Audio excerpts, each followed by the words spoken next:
Məhəmməd balaca işığım, gülüşün bahardır yoluma çırağım. Bir yaşın tamamdır min renkli çağın, dünyaya güzel bir iz salar bakışın.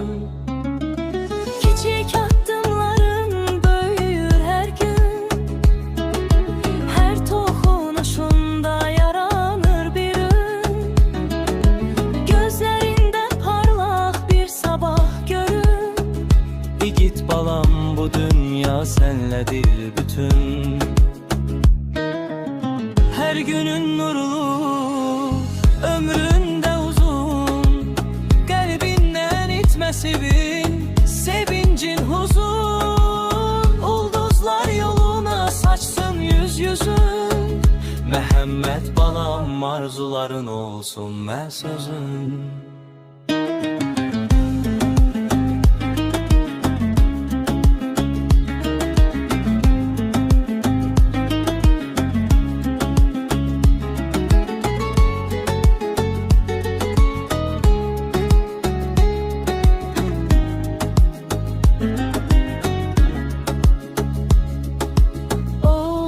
Məhəmməd balaca işığım, gülüşün bahardır yoluma çırağım.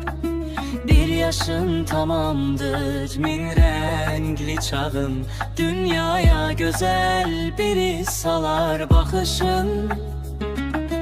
Küçük adımların büyür her gün, her dokunuşunda yaranır bir ün.